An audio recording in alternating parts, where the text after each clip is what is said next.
Okay, perfect.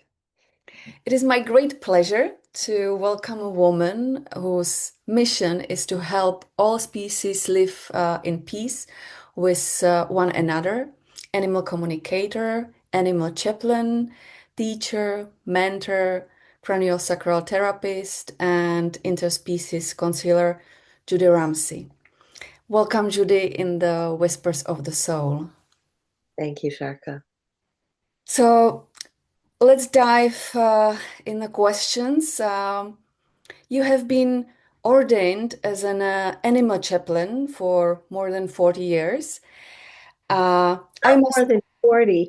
I've only been an animal chaplain now for almost 4 years. yeah, it's quite It's long. a new thing. Yeah, Yeah, it yeah. didn't exist back then. And I And have to admit that the idea of an animal chaplain is something quite new to me. yeah, And I believe that many people may be curious as well. So, could you share what this role truly is? And maybe perhaps share with us some story that stayed especially close to your heart? animal chaplains facilitate uh, good relationships between the species. We work primarily, there's a couple categories of animal chaplains.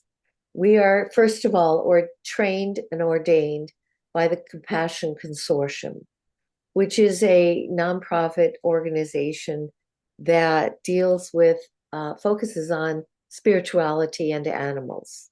Mhm. So my training was 9 intensive months with Reverend Sarah Bowen, and I studied a lot of things. Primarily for me, it was filling in the gaps of how different faith traditions see animals, because everybody's different. Mhm. And if I'm going to help people with their animals, and I help primarily with hospice and long illnesses and grief and loss, Mhm. about 80% of my clients are grief and loss. Mhm. And I knew that I needed to strengthen my skills in holding a safe and calm space while an animal is dying in a family. Mhm. But also, I work with behavioral issues as a communicator Mhm. and also as a shamanic practitioner. And the animal chaplain skills go primarily for supporting the person. Mhm. If you've ever had an animal who's in distress, that just puts the animal's person, into great distress because they're a member of the family, they're deeply loved, and that animal may be the only support that that person has. And so, if there's a threat of loss there, the person really needs support to be able to hold the space for their own Mhm. animal family member. And that's what I do. Other animal chaplains are advocates, Mhm. that they work with environmental issues that Mhm. affect endangered species. Others work as advocates in shelters and sanctuaries that are taking in lost animals, stray animals, those animals that have been surrendered or have not been treated well in their lives, have been traumatized. And the animal chaplains work with both the animals and the organization to make Mhm. sure that the animals' needs are met appropriately. Mhm. So you work on the physical and Mhm. as well as on the energetic level. So you do animal communicator and also you practice the shamanic healing. So Do that's the work of the chaplain me contains both of these work. And not really. yeah. If there is chaplaincy involved, Mm-hmm. with a case that I get. Um, I have like three different hats that I wear. The Uh-huh. chaplain skills and the shamanic support actually blend very well Mm-hmm. because the shamanic practice addresses the spiritual aspects of healing and dying, and so does the chaplaincy. And I don't, some people may think, well, okay, I'm talking to this person who's very upset. Maybe animal communication would make them feel better. Mm-hmm. But I don't do that. I keep the communication separate from the chaplain offerings and also from the shamanic offerings Mm-hmm. and services. Because, and there are a couple of reasons for that. Um, the animal and the person have a karmic path to go together, and I don't want to interrupt that. I I see. also want to have the person be able and or the animal be able to express truly how they feel. I don't want them to feel better because I'm doing something. You Mm-hmm. know, it may rob them of the opportunity for true grief. Mm-hmm. So I accept their grief. I sit with them while they're doing that and processing it. And I help with resources if they ask for them. But I also help animals process their grief Mm-hmm. when either their person or another animal friend passes. Mm-hmm. So it's separate from your healing work, right? It If I is. understand correctly. Yeah. And I try to keep it clear just because I think that's the best benefit for Mm-hmm. anyone who's receiving it. And it's less confusion, you know. Yes, it's interesting. Um, when when you work, you mentioned the shamanic practice, uh, and I suppose you do it for human as well as for the animals. I do. I And do.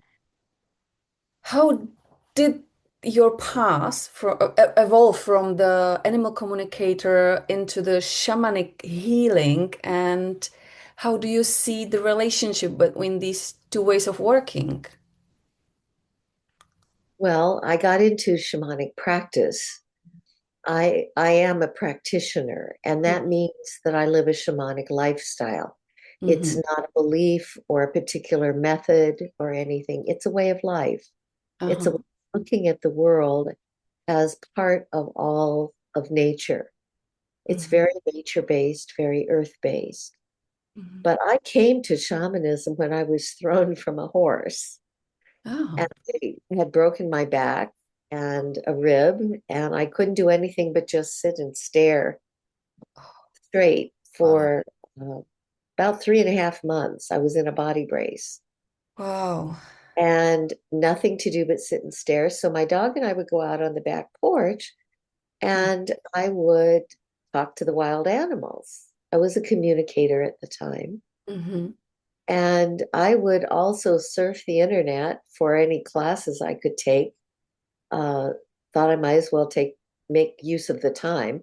Mm-hmm. And I came across a class by Carla Mesky, who is a shamanic practitioner who works specifically with animals. And I was fascinated. I'd never been exposed to shamanism before.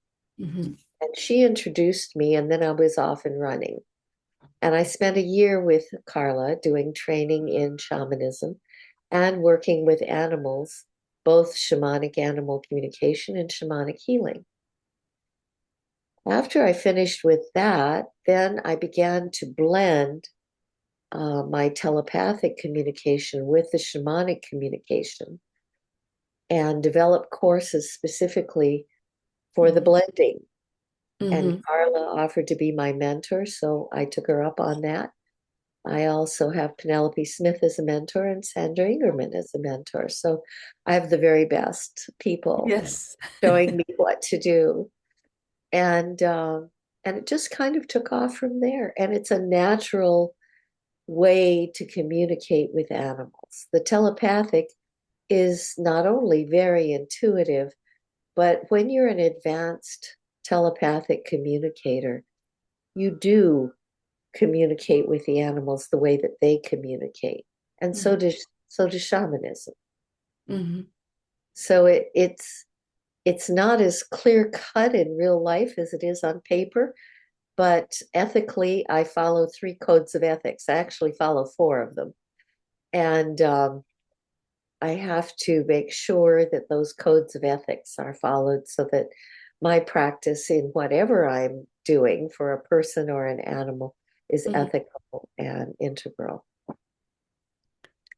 And what happens when space between human, animal, and nature, when they truly connect through the heart? Because this is what we do. We connect Yes. through our Yeah. hearts. Well, you see miracles happen, Mm-hmm. don't you? It is really, really amazing. Um, there's one client I helped her with the end of life process with several of her animals. And with her last Labrador retriever, it went so beautifully smoothly. And the animal wanted to go on its own, so they did. Mm-hmm. And she stood vigil. She didn't stand, she was actually sleeping a lot of the time, but she sat with the animal until it passed. And she said, before I started with the communication, I was afraid of dying. I was afraid of death. I didn't know what to expect. She had lost her husband and several animals before I met her. Mm-hmm. And this particular dying process was so gentle Mm-hmm. and was so special in its spirituality that she said it completely shifted her perception of what death was. Mm-hmm. And that's good to hear, you know. This is this is very beautiful theme, even though for someone death can be threatening. Could you share a little bit more about this theme, about death and about leaving the life? A lot of people, when their animals are at the end of life, Mm-hmm. try to keep them alive as long as possible. Mm-hmm. There's nothing wrong with that. We want to be with them for as long as we possibly can. But there comes a time when we have to accept that this is the end. Mm-hmm. And if a person is too focused on anticipatory grief, well, what will I ever do after they're gone? I used to do this with one of my dogs I was particularly close to, and I would look at him. He was clearly dying.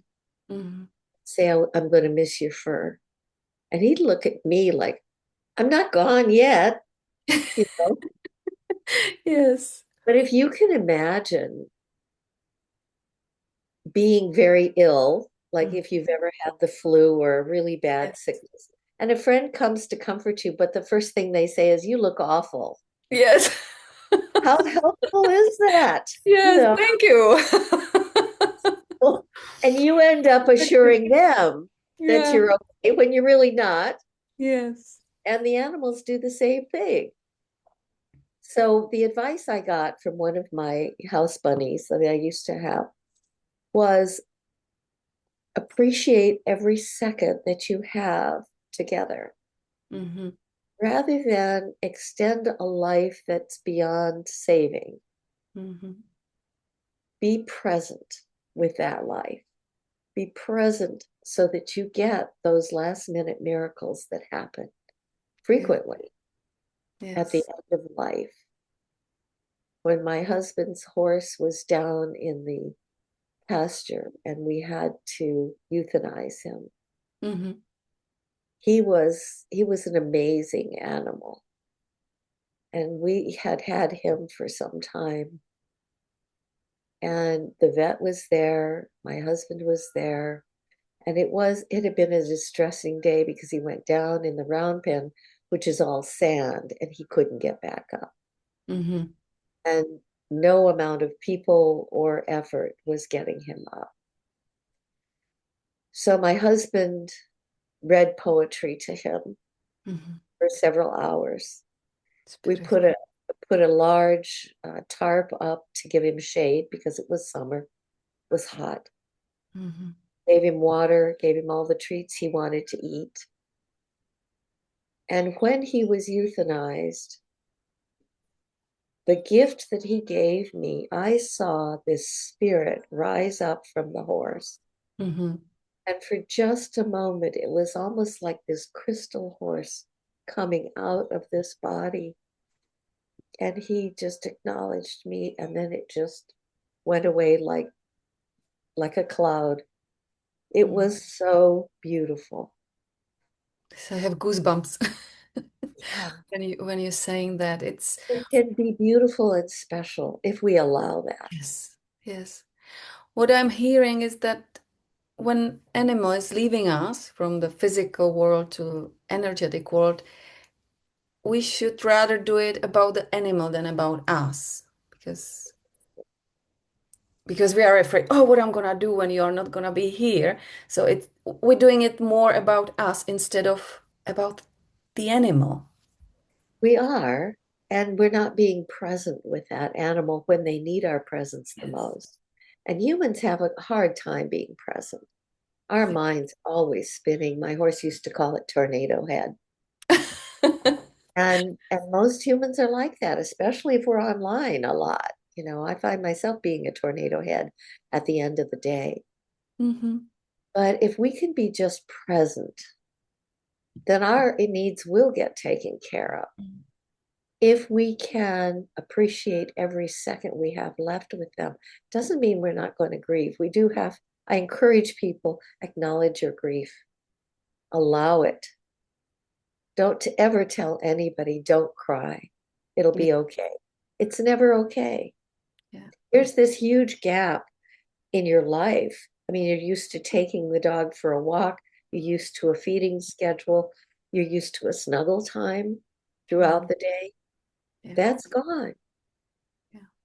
And I encourage people, continue the routine, continue the habits to the extent that you can. And don't get another animal right away. Take care of your grief and then take care of an animal. Because if you don't, you'll be attracting an animal that's had great loss. And sometimes that works out because the two of you can soothe each other, and sometimes it doesn't. Because the person is expecting a replacement, and that may not be what they're getting. And it's not fair to the animal, you know. That's interesting, because the death or losing our beloved, it doesn't matter if it's animal or human, it can create trauma. And we were talking about your shamanic practice, and you said that in shamanic understanding, everything has spirit, everything is one, the people, animals, plants, even the earth itself.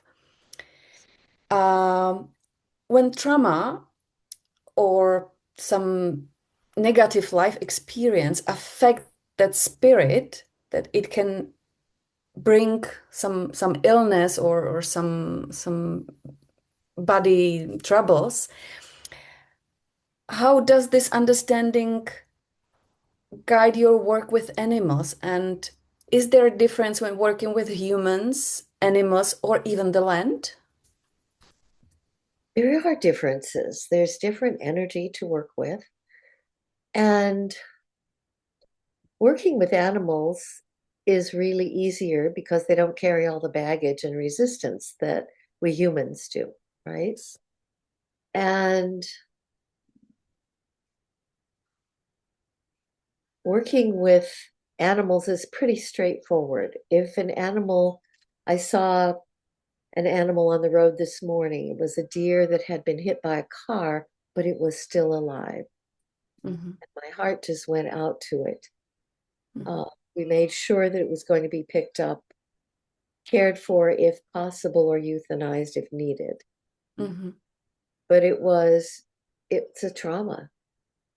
And when any of us have a trauma, the one thing we have in common is that a part of our spirit leaves, or we set it aside so that we can survive the ordeal. We go into shock, or uh, we set aside that part of us of trust and joy and the things that might not help us survive. What the shamanic journey does is to retrieve that when the animal or the person is ready for whatever parts of their spirit are hidden or set aside or not accessible at that moment. And they need it now. It's been some time since the trauma. Think of rescue animals, for example. They usually come with behavioral issues because the parts of their spirit that they need are not accessible to them. So that is where the shamanic healing comes in, is to help them gain access to that part of their spirit that they need now. They need to trust their new human. They need to trust that, they're where they need to be. They need to be able to play, to be able to socialize with other animals or with their person. For a traumatized person, and we call it PTSD as kind of an old umbrella term, with a lot of symptoms that we've become familiar with by now because there's been so much wartime, so many natural disasters, so much has changed on the planet.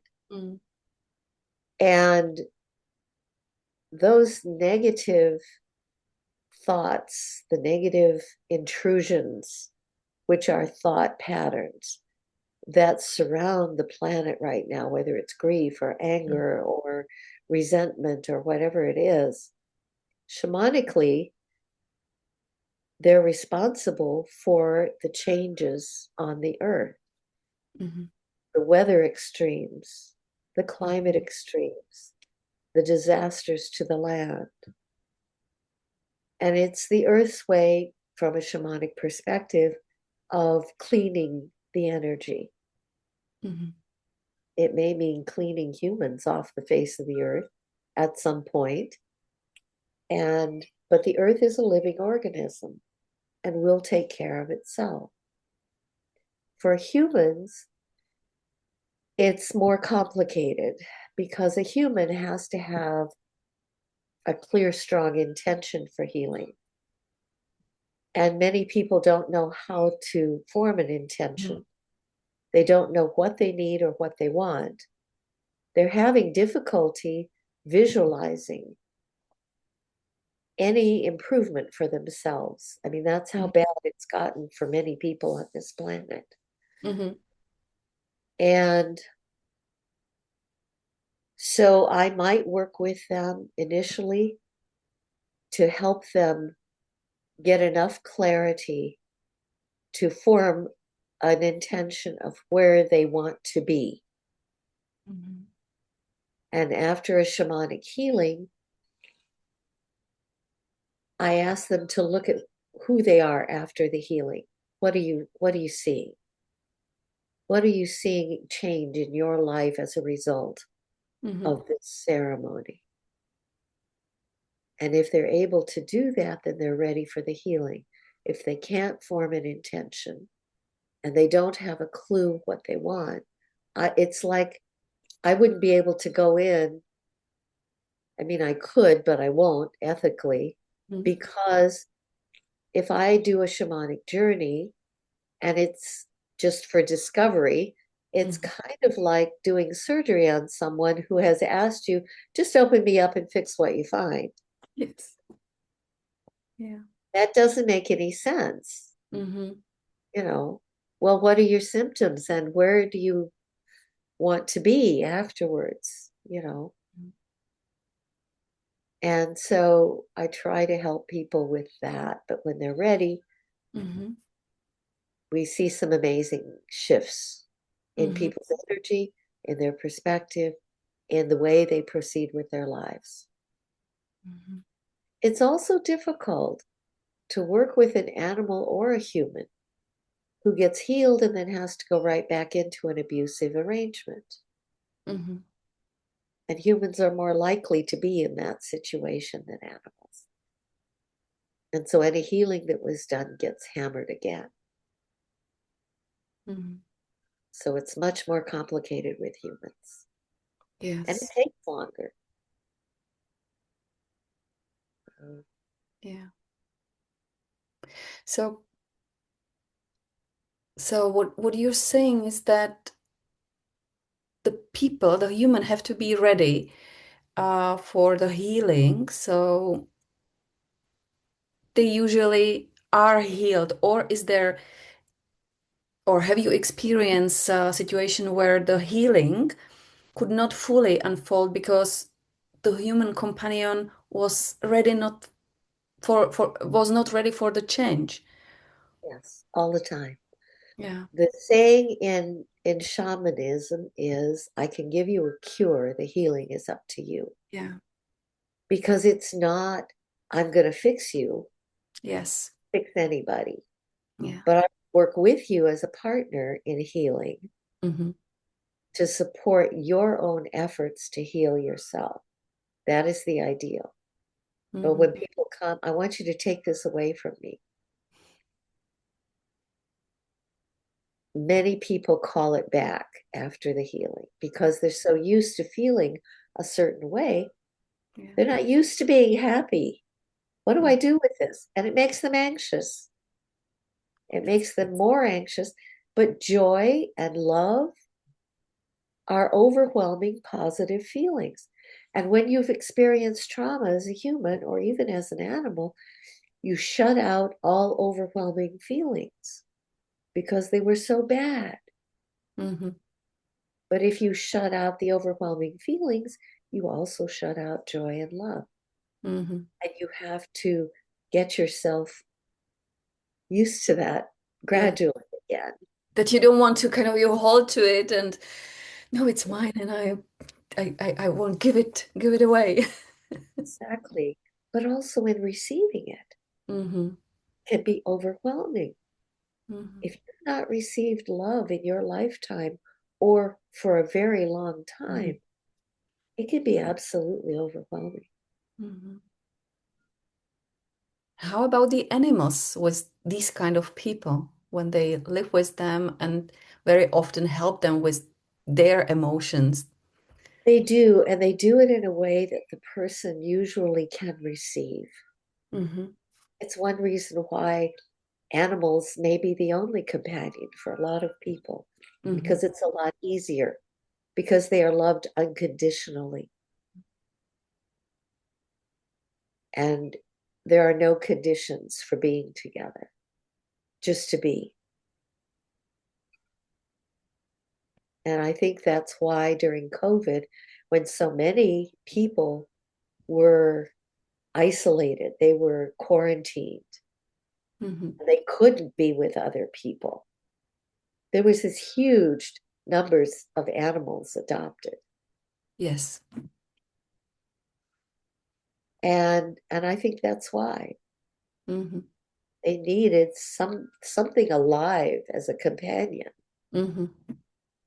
And feel the love, the unconditional. Yes, yes, and be able to relate to them in a very gentle way, in a non-demanding way. Mm-hmm. Because generally humans have conditions for love, Yes. you know. Yeah. Well, when talking about, let's say, challenges of the life for us humans, uh, many view it as some kind of part of the soul growth or spiritual evolution. From your perspective, how do animals experience trauma? Do their souls evolve through these experiences as well? Or is there another way how to understand their role in our shared journey? When animals experience trauma, they also experience soul loss. Mm-hmm. The soul is not really lost, it's just not accessible. Mm-hmm.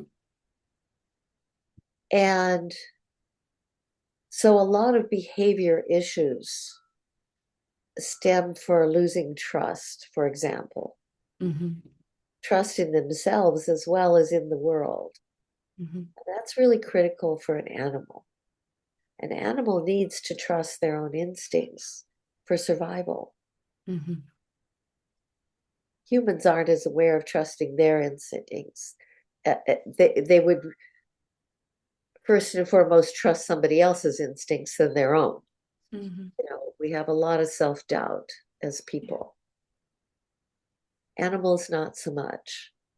But it does affect them in terms of behavior, because anybody who's got PTSD, including an animal, when it's serious and something triggers that, because we're built, there are organs in our brain.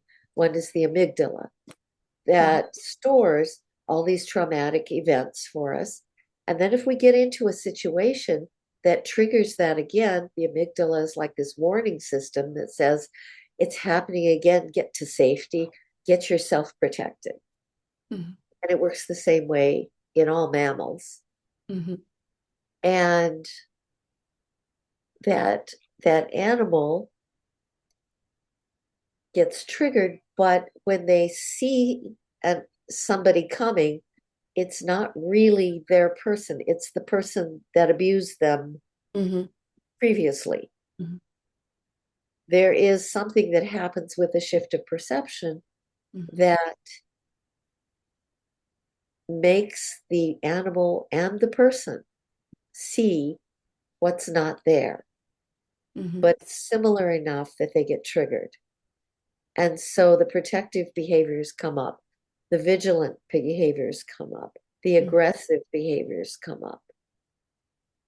And when that part of the soul is repaired, is made accessible, and the person or the animal is healed from the PTSD, they begin to gradually trust themselves and others. They begin to heal. They begin to make that process of becoming whole again.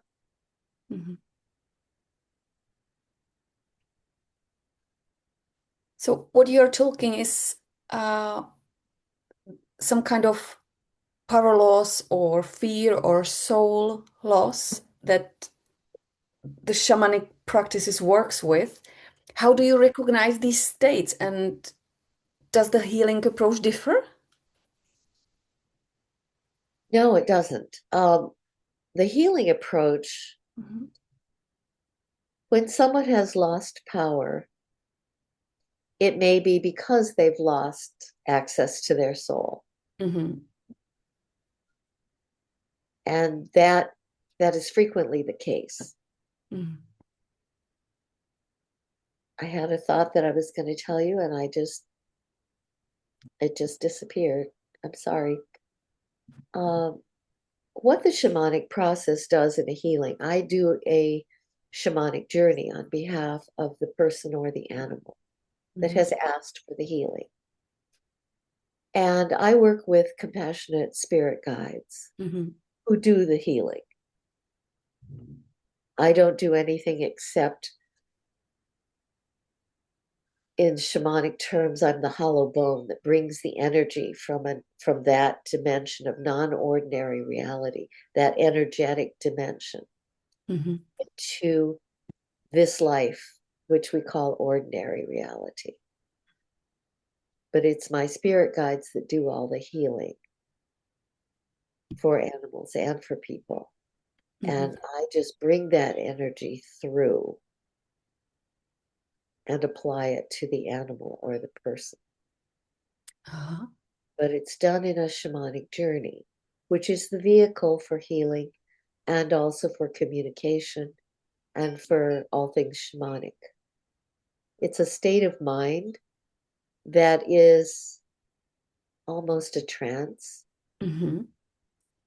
but it's also deeply a state of mind that is deeply connected with all beings.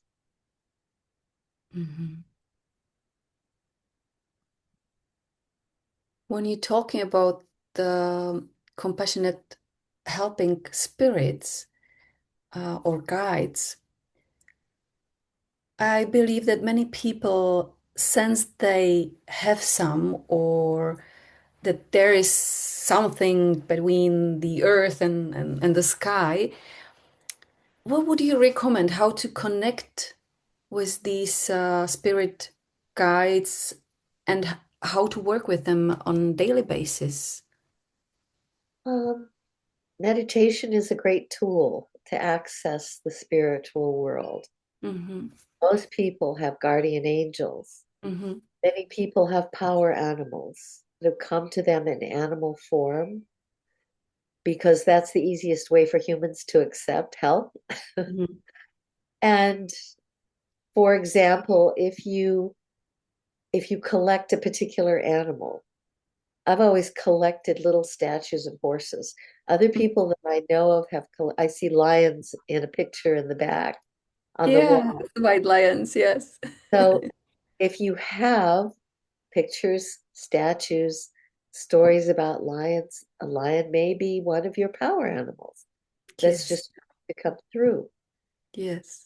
When we have a power animal, we acknowledge their help. They are our guides, our teachers, and our protectors. But we also carry their power with us. Mm-hmm. And so, in a shamanic journey, for example, I could retrieve a power animal for you or teach you how to connect with Mm-hmm. your power animal to ask, what are the gifts that you've given me? And they will be very familiar to you. Mm-hmm. And, um, but the guides are always there. We're never alone. Mm-hmm. We never are. And when we're connected, it's not only physically, but it's also spiritually. Mm-hmm. If you think of sacred places that are sacred to you, Mm-hmm. can you think of a couple of sacred places? Yes. So, how many places in this world are sacred to you? For me, maybe five or six. I have two that came to my mind. Okay. So your home is probably a sacred place too. Mm-hmm. Yes. If you think of yourself as being in your home as a sacred place, and you think of those other two sacred places Mm-hmm. and imagine a line connecting them, Mm-hmm. that increases your power personally. Mm-hmm. Yes, I can feel it in the body. You can draw on the Yes. power of those places Wow. almost like you're building your own web. Wow. I can, when we talk about, I can feel it like coming in the body, you know? Yes, and you're right in the middle of it. Mm-hmm. And all the power and the energy that you need Mm-hmm. is coming in for you. So the next time you feel exhausted or really, really tired, but you know you have to push through, Yes. connect with your power places. Oh, thank you for this very easy tip. It's very easy to do. And It anybody is, can we do that. all have special places that we love and that love us back. Mm-hmm. When we're in these special places, we just feel, oh my gosh, I'm here Mm-hmm. and I'm renewed and I'm connected. Mm-hmm. And you can connect all of those places just like you can. And in shamanism, we call it the web of relationship. Mm-hmm. If you imagine a spider web, and each of the intersections is a relationship that you've had with an Mm-hmm. animal, a person, a tree, a rock, a place, all of that power because you're part of that web. Mm-hmm. And in fact, it's the whole world. When you talk about that, Is the whole once we start just exploring it, then you're you already realize, an advanced student. Yes, it yes. is the whole world. Yeah. And so when parts of it get hit by bombs, when Mm-hmm. parts of it are flooded or burned with fire, we feel that in the web, even if we don't realize that we do. It affects us. Mm-hmm. Yeah. How can we help to heal it? There are statements that I use with my clients, and they're called matrix statements that I'm Mm-hmm. happy to give you. There are matrices of energy that surround the world. The animals have showed me this time and time again. If you imagined a matrix, think of a negative feeling, maybe despair. Mm-hmm. When everybody's feeling despair, they're feeding energy to that matrix. Mm-hmm. You can say a matrix statement like, I choose and deserve, to separate out from the matrix of despair that surrounds the planet. Mm-hmm. And you visualize yourself actually disconnecting Mm-hmm. from that matrix. Mm-hmm. So you say that 5 or 6 times to yourself. And we could say it now if you want. Absolutely. I choose and deserve. I choose and deserve To disconnect from the matrix of despair. To disconnect from the matrix and despair. Of despair that surrounds the planet. Of despair that surrounds the planet. I choose and deserve to disconnect from the matrix of despair that surrounds the planet. And visualize yourself moving away from it. Mm-hmm. So be it. I choose and I deserve. choose and deserve. You say that until you really feel like you're disconnected. I choose and deserve to disconnect from the matrix of despair that surrounds the planet. That surrounds the planet. The spirit that surrounds the planet. And you just remove your energy from that matrix. And then, where would you like to put your energy? Maybe into the matrix of hope or the matrix of compassion. I would go to joy. Okay. I choose and deserve to connect to the matrix of joy that surrounds the planet. I choose and deserve to go into the matrix of joy. Connect with the matrix of joy that surrounds me. Yes. I choose and deserve.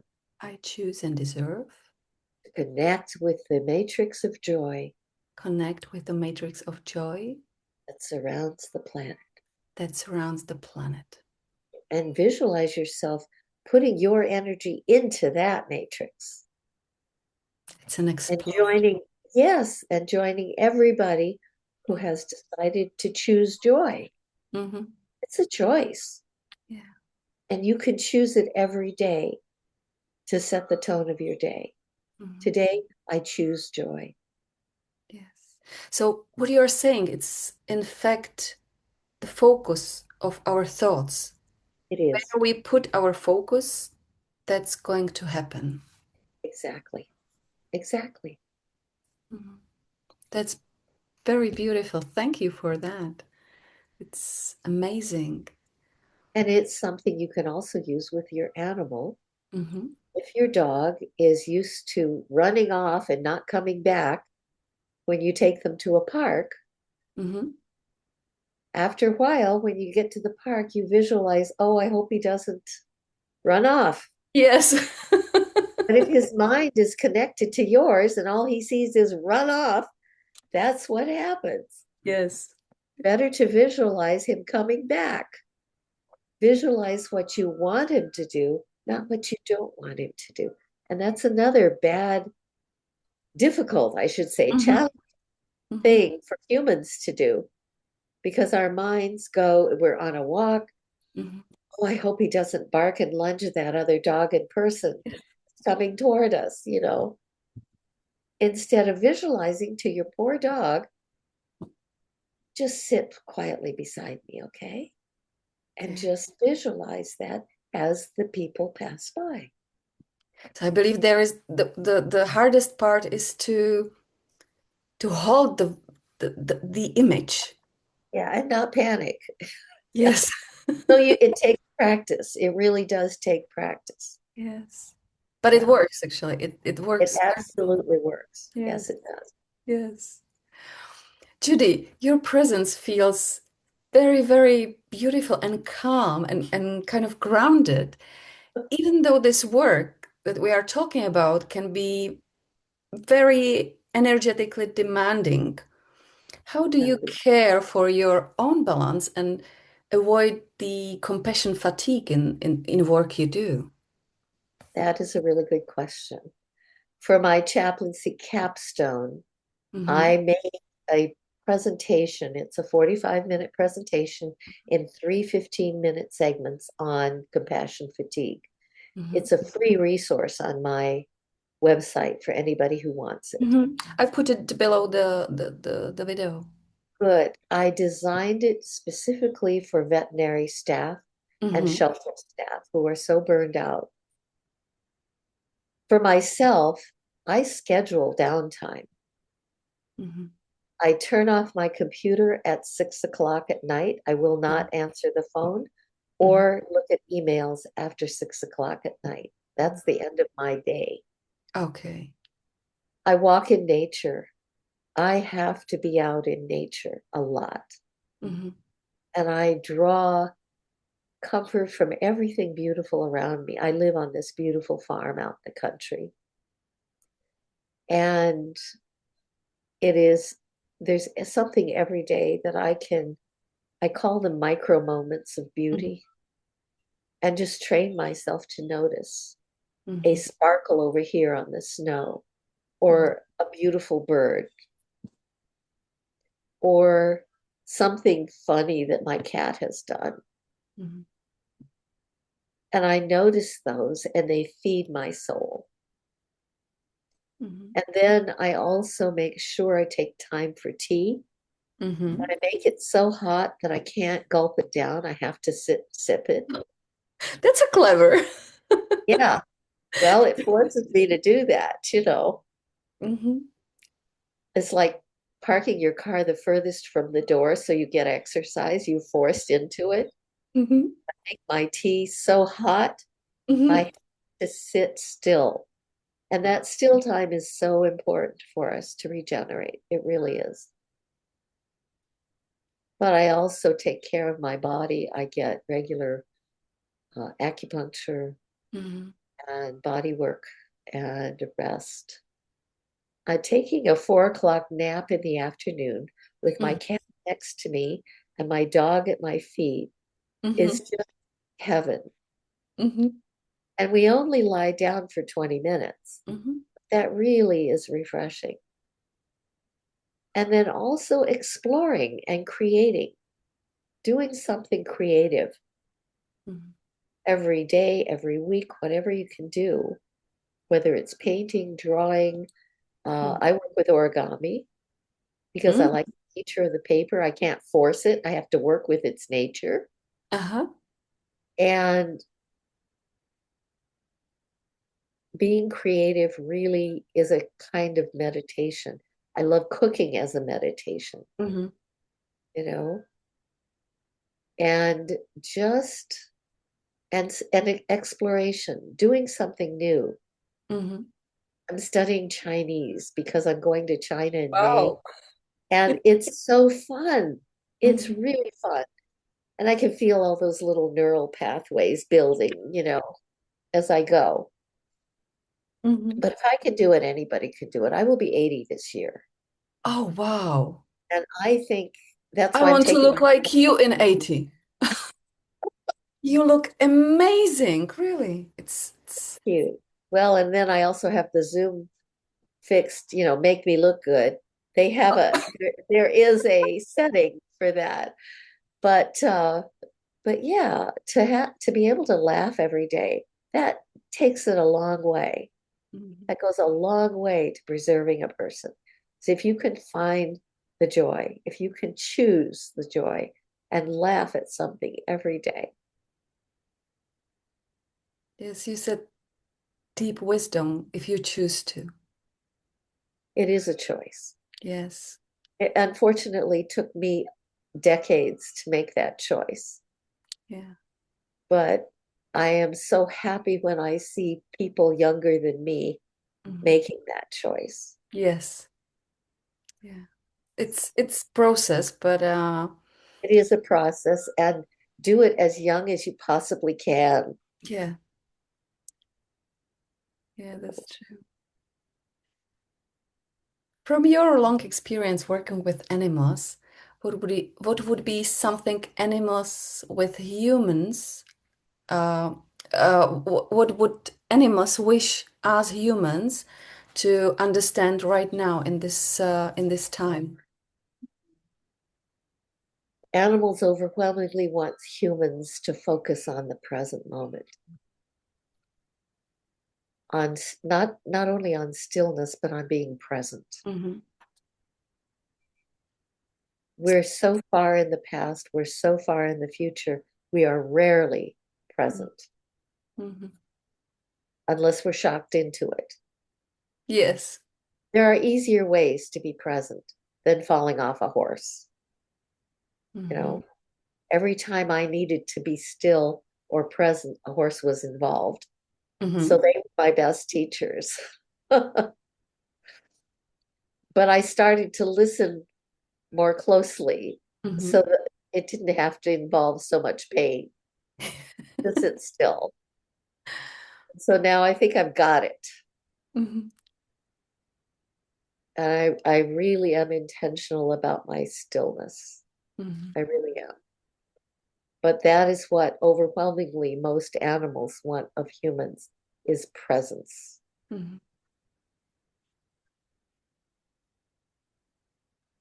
Thank you for all the wisdom you shared with us. We came to my last question. What would be one simple step that people can take today or tomorrow to help create more peace and understanding between humans, animals, and the nature? Well, there are lots of steps that aren't so simple, but I would say the simplest thing, have some tea. Yes. Sit with your tea. Mhm. Force yourself to sit until you have finished it, but do not hurry it. Mhm. And people say so much, I don't have the time. You can't afford not to have the time. Yes. The more stillness you put in your life now, the longer you will be able to do that. Mhm. And think of how much we overwork our hearts, our brains, how Mhm. many people are going into dementia at a much younger age now Mhm. because of the habits are not clean, they're not clear, they don't keep us present, they just keep us moving. Yes. And we are human beings, Mhm. human doings. If you can just be, Yes. that is the best relationship you will ever have with yourself and with an animal. If you can just be without asking anything from the animal or the tree or the rock or the place, just experience it without questions, without conversation, without having to load it up with sound. Mhm. Although I know my wind allies are out there, you've heard the chimes. I'm sorry, hope it doesn't mess up your recording. No, it's absolutely fine. It makes nice ambient atmosphere. It drives some people crazy, but No, it's fine. good, good. It's It's been absolutely. delightful, Sharka. Thank you so much. Thank you, Judy, for your time and for all your stories and share wisdom. It